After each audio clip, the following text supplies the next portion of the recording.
México y Estados Unidos comparten las aguas de tres cuencas transfronterizas. El Tratado de 1944 define la distribución de las aguas de los ríos Tijuana, Colorado y Bravo con rango constitucional de ley suprema. Fue el resultado de una negociación ejemplar y es y será un ordenamiento fundamental y trascendente en el desarrollo de la frontera norte. Desde tiempos de la Reforma y en el marco de sistemáticos y crecientes conflictos por el agua, a lo largo de 90 años de intensos intercambios y planteamientos de posturas, se generó un conjunto claro, concreto y preciso de derechos y obligaciones recíprocas para la distribución de las aguas entre ambas naciones y a la vez entre las regiones al interior del país.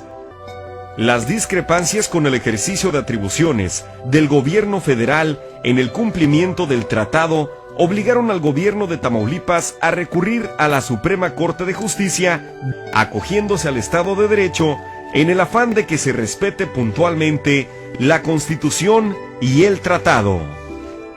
La cuenca mexicana del Bravo, la más grande del país, se origina al norte de Durango, pasa por Chihuahua, Coahuila, Nuevo León y Tamaulipas para desembocar en el Golfo de México. La distribución de sus aguas obedece a tres criterios muy claros. Dos afluentes de los que el 100% de las aguas se asignan a México y sin ningún compromiso para con los Estados Unidos, el río Álamo y el río San Juan. Todos los escurrimientos directos al río Bravo, no asignados específicamente o no medidos, por lo que se le define como no aforados, se asignan en un 50% a cada país. La porción mexicana de esta agua tampoco tiene ningún compromiso para con Estados Unidos. 6 afluentes mexicanos, de los que se reconoció que Estados Unidos tenía derecho de usar la tercera parte del agua que llegue al río Bravo y se les define como tributarios aforados. En relación a esta tercera parte de los tributarios aforados, la actuación del gobierno federal ha generado los problemas recientes. Sobre el particular, el tratado es extraordinariamente claro. Define que se asigna a los Estados Unidos una tercera parte del agua que llegue a la corriente principal del río Bravo, procedente de los ríos Conchos, San Diego, San Rodrigo, Escondido, Salado y Arroyo de las Vacas. Desde las negociaciones, de común acuerdo y producto de décadas de estudio, se determinó el total de agua disponible. En el caso de la cuenca mexicana, se delimitó perfectamente el volumen para los consumos futuros al interior del país, y en consecuencia, los volúmenes que procedentes de los afluentes aforados llegarían al río Bravo para asignarse proporcionalmente a ambas naciones. Del volumen procedente de, se asignó a los Estados Unidos una tercera parte en reconocimiento a consumos preexistentes en Texas y 2/3 partes para los aprovechamientos mexicanos en el Medio y Bajo Bravo. La palabra procedente de acota perfectamente a qué agua se refiere. La tercera parte asignada a los Estados Unidos tiene una delimitación precisa.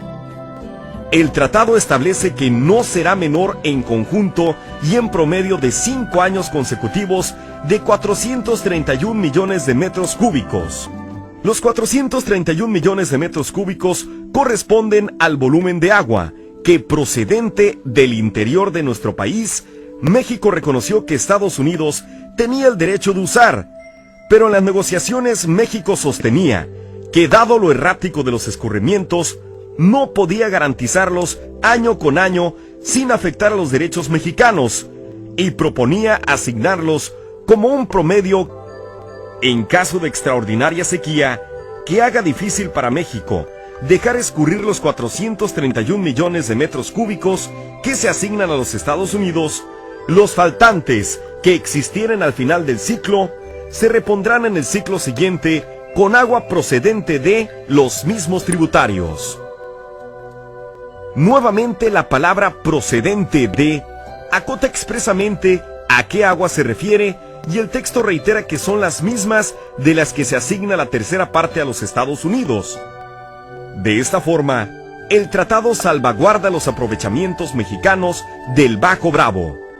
Sobre este particular, el licenciado Enrique Escoiro, abogado mexicano responsable de las negociaciones del tratado, reitera con toda claridad que el tratado estipula la obligación para México de dejar escurrir, o sea, le impone una obligación de hacer lo que está ampliamente documentado.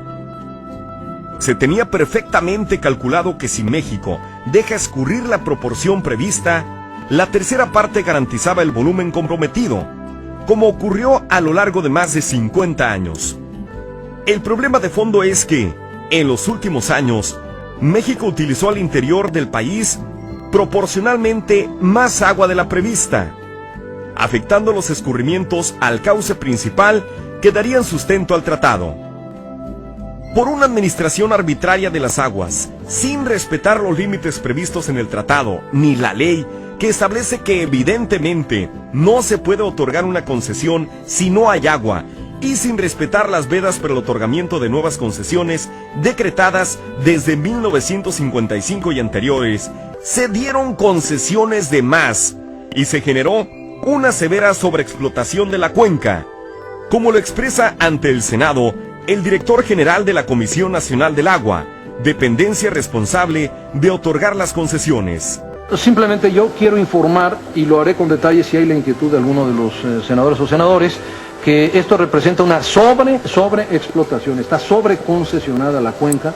El problema entra en crisis al final del ciclo 27 del tratado, en el que, sin existir sequía extraordinaria y con grandes volúmenes retenidos en las presas del Conchos, se les impide escurrir, generando un faltante a los Estados Unidos y afectando la disponibilidad para el Bajo Bravo. Por cada metro cúbico faltante a los Estados Unidos, faltan 2 para el Medio y Bajo Bravo. A este respecto, el comisionado mexicano ante la SILA, responsable del cumplimiento del tratado, expresa ante el Senado: el río Conchos tiene la presa Pico de la Higa, la Boquilla, San Francisco Madero, la presa El Rejón, la Luis León, o sea, todo el río Conchos está represado. Y lo que pasa es que tienen las llaves cerradas. No está escurriendo en el río Conchos lo que debe escurrir.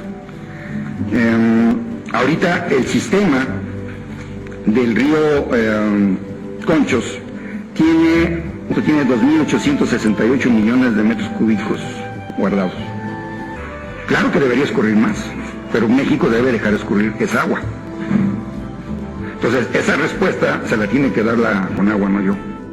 La crisis se torna inaceptable cuando, al margen de las estipulaciones del tratado, sin respetar los derechos ni las más elementales garantías consagradas en la Constitución, unilateralmente se repone el faltante con agua mexicana almacenada en la presa La Amistad, afectando los derechos y la disponibilidad del Bajo Bravo. El resultado es evidente al cierre del ciclo 27. En tanto, en el río Conchos existen retenidos volúmenes excedentes equivalentes a más de 2 años de sus consumos, en el Medio y Bajo Bravo no se dispone de agua para las necesidades de 1 año. Se ha pretendido fundamentar estas entregas en acuerdos de la Comisión Internacional, aplicados de manera distinta a lo estipulado en el tratado. La SILA carece de facultades para acordar cambios al tratado. La subregión hidrológica conocida como Río Bajo Bravo no dispone de agua ni siquiera en el subsuelo.